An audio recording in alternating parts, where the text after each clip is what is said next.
Hello everyone and welcome to the first episode of the next issue of 2017.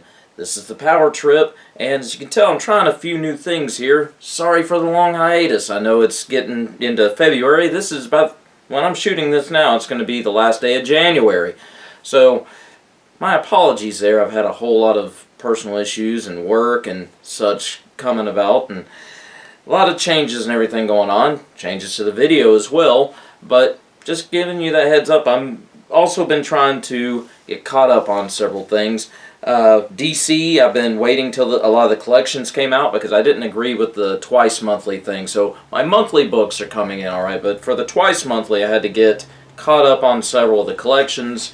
Still collecting on Marvel and IDW as well. So those, since a lot of those aren't twice monthly that I've been getting there, haven't had as big a hold up there. But without further ado, we'll get on to the first episode of 2017.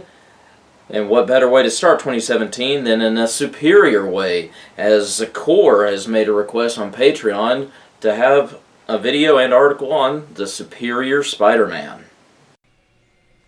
Amazing, spectacular, and even sensational. These are terms that have always been used for your friendly neighborhood Spider-Man. But in 2013, we got a new term that Marvel doesn't throw around very often. Superior. That's right, we got to be introduced to the Superior Spider-Man. And what made this Spider-Man so superior, you may ask? Well, off the dust settling of Peter Parker's demise, in a way that a lot of heroes have not really had to fall this way. We got somebody new as Spider-Man that no one expected at the time. Otto Octavius. Octavius, over the course of about a year-long story, had gained the upper hand and managed to mind swap with Peter Parker, taking over Parker's body and his life. In doing so, Peter managed, with his dying breath in Octavius's dying body, to force his memories and his life lessons upon Octavius, thus changing the man, not making him quite the villain he once was. Thus, the Superior Spider-Man was born, as Octavius decided he was going to be a better Spider-Man and a better Peter Parker than Peter ever was. Whereas a lot of people at first were criticizing the story, this became one of the best Spider-Man stories, personally, that I've ever read. And the fun part about this was, leading up to his fall from grace, because of course this was going to end eventually, and of course eventually it did become that Octavius, I won't say snapped, but had to fall back on his villainous ways, and that's what led to his downfall to a degree. Leading up to this, the writers did a really good job of wanting you to believe, A, Peter wasn't coming back, and B, Octavius could actually pull off being a better Spider-Man, a superior Spider-Man. Now, the Superior moniker gets used, like I said, rarely by Marvel. It's a special moniker. What they do when they use this term, the fun thing is, if you ever look up the Superior Iron Man and Superior Spider-Man, they make the hero better, or even almost at his best. Like, there's no better version of this character. Superior Iron Man had the best armor he could ever have. After the Secret Wars reboot, the armor's gone. Why? Because this armor was insane. Superior Spider-Man, I won't say was just flat out better than regular Spider-Man 100%, but I would almost give it a good 80%. The Superior moniker, it's a plus and a minus. It's this amazing perfected power, but at a cost, because in both cases of superior characters, the character had to become dark.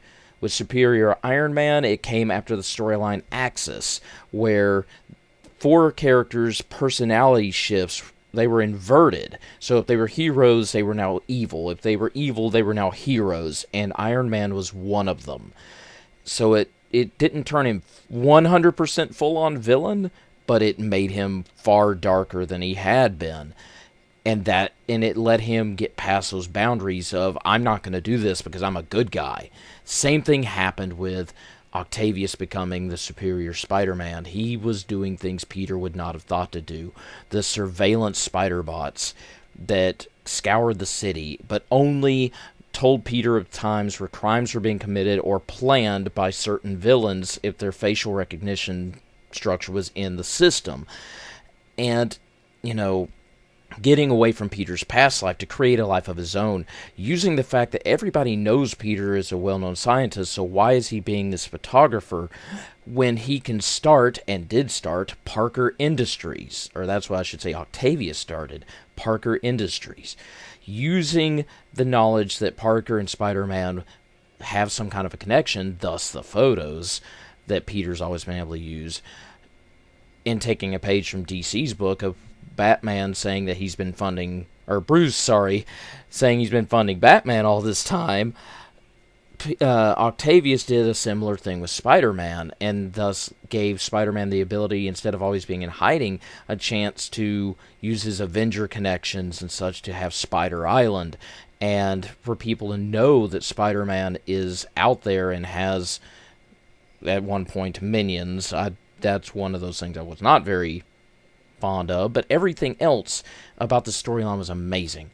A friend of mine once said this about a certain movie, that the movie just was way better than it ever had any right to be, and that's what the storyline was, at least to me.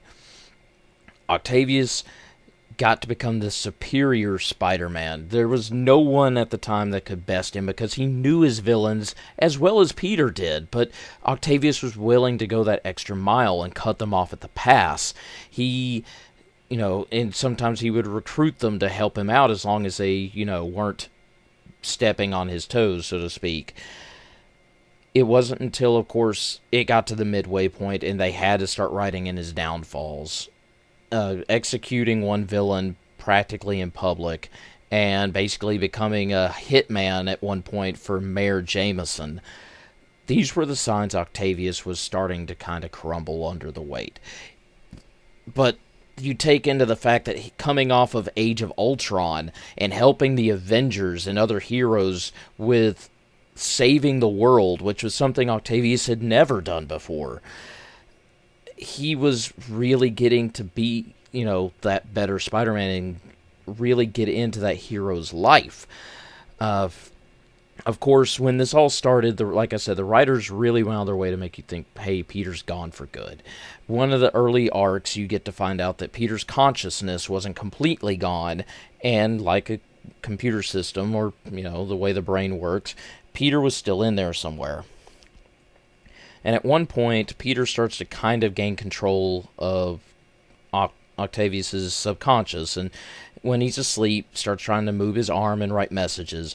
Well, Octavius is trying to save this little girl, trying to perform a surgery, and Peter starts trying to kick in and get help and stop Octavius.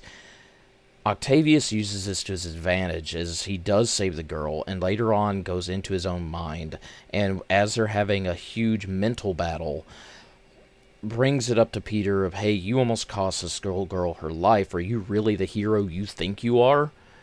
And it distracts Peter enough for Octavius to finish deleting all these memories and getting rid of Peter's consciousness for good, quote unquote.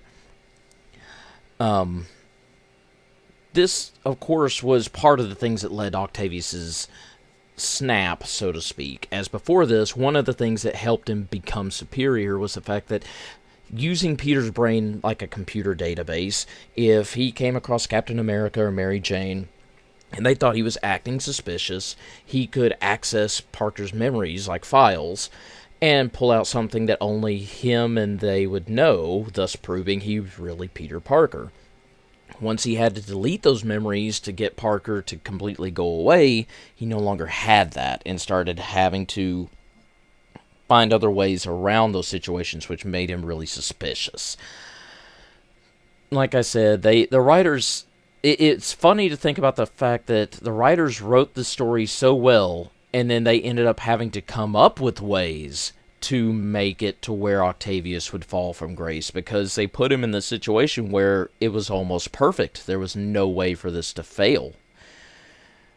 Of course, later on you find out, and this is once again the writer showing, hey, we have to eventually bring Peter back. Of course, Peter's consciousness still isn't 100% gone, but it stays gone for a while.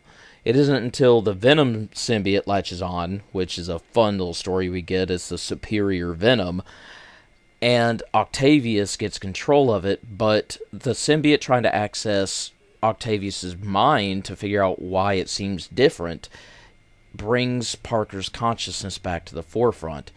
Given Octavius thinks he's gone, so he doesn't see this, but Parker starts kind of slowly finding a way back. At this point, the only memories that he's able to hold on to stay in existence are the ones that him and Octavius share. Things Octavius knows about Parker that Parker and him would know about, like the fight with the goblin on the bridge that so many people would know from the news and such. But the big part being how Peter gets his body back there. Now, this storyline, the whole thing was Superior Spider-Man. It ran about 32, 35 issues.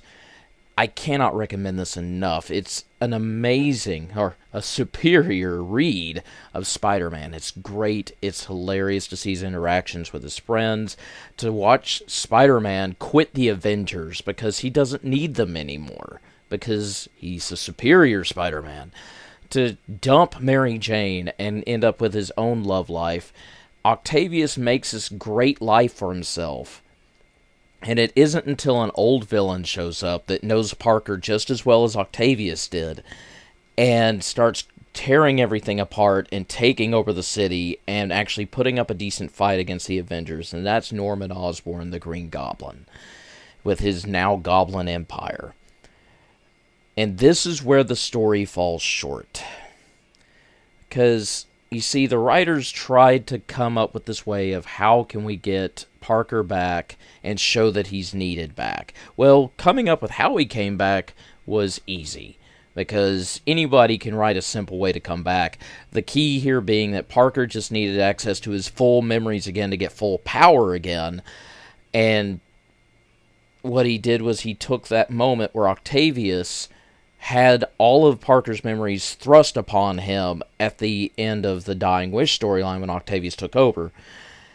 And that moment, because it's something Octavius remembers, he remembers all of Parker's memories from that one moment as a flash, Peter's able to access that moment and get his full memory back, everything back. The bad part of this whole moment is that the writers, to me, they weren't able to execute it right, because Norman cuts off Octavius at the pass in almost every situation. He's managed to hack the Spider-Bot so that they can't detect him. He's managed to outgun the superior Spider minions. But the key here is Peter himself has always managed to thwart Norman Osborn. At this point, Octavius has the same powers, and honestly, equal if not superior intelligence to Peter. He's put in the same situation where he has to rescue his girlfriend, and there really isn't a reason for Octavius to step down. But at this one juncture, he says, I can't beat Norman. Only Peter can do it.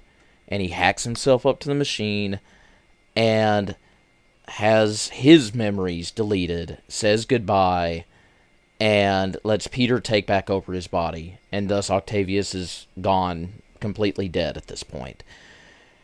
But if you really read the story, you get down into it, there's no reason for Octavius to have done this. Yes, he leaves Miguel O'Hara, Spider-Man 2099, to fight the Spider-Bots by himself. But Peter goes back and saves him, something Octavius could have done. Peter goes back and helps Jameson, something Octavius could have done. And it would have been simple writing for him to think, be like, hey, I can do this. Now, given it's that structure, Octavius thinks I have to do it by myself. Peter knows he needs his friends. But Octavius, through this year-long storyline, had been shown he can work with other people. He worked with the Avengers. He worked with the other heroes when it came time for Ultron and similar situations. There was no reason for Octavius to not go, hey, I need to step to this level because I've done it before. This was simply Marvel's way of saying we have to put Peter back in there. And this is the only story way we can do it. Put Peter up against Norman, let Peter be able to beat Norman where Octavius couldn't. But the writing just couldn't do that for me. There was nothing in there that showed for me that Octavius couldn't beat Norman Osborn. He had the same powers as Peter, the same brain as Peter, and by God, the love of his life was in danger. There was no reason to take away Octavius' redemption like that. They could have even let Octavius save his girlfriend, stop Norman, and then come to that realization of, hey, you know what? Maybe Peter is better suited for this role. Something to that regards. But handing it off to Peter because he's saying, I can't do this, but you can, when there's, I get the sentiment, but they never gave that big reason of, hey, this is why you can do this better than me. So that's kind of that one frustrating part to the storyline that really, it's the only downfall to it for me, is that. It did have some good one-liners when Peter shows back up to fight Norman, but, that's the fun part of Peter is the jokes, the funny parts, all that. But Octavius had his own as well. So I'm going to end that off here. Obviously, I'm going to go into some more detail in my article next week so that you'll actually be able to have more time to read upon it. This is kind of me trying to give you the gist of, obviously spoilers abound everywhere, but the fun part of it is the reading it. There's so much I don't go into. I can give you some gist to things, but you really need to sit down and read this because the Superior Spider-Man truly is the Superior Spider-Man story. Now, my apologies that I can't go much further into it. The length of time on my videos are not as long as I would like them to be. Maybe here soon I'll be able to get longer times, or maybe even be able to do more than one video whenever I get into a deep subject or long subject like this. Whenever I get into comic books, I love to go into a rant. So when that happens, it can be enjoyable for the audience and enjoyable for me, not so enjoyable whenever my time cuts out. But hopefully, you guys, especially Zakor, enjoyed this superior time with the Power Trip. And tune in next week to be able to see, follow up on the article that I have with the Superior Spider-Man, and I'll even cover more on the superior topic, the term superior with Marvel, and go into a little bit more detail about why that term's not used as often, and what other groups in Marvel could benefit from being superior. I'm your host, The Power Trip, and I'll see you next week for the next issue.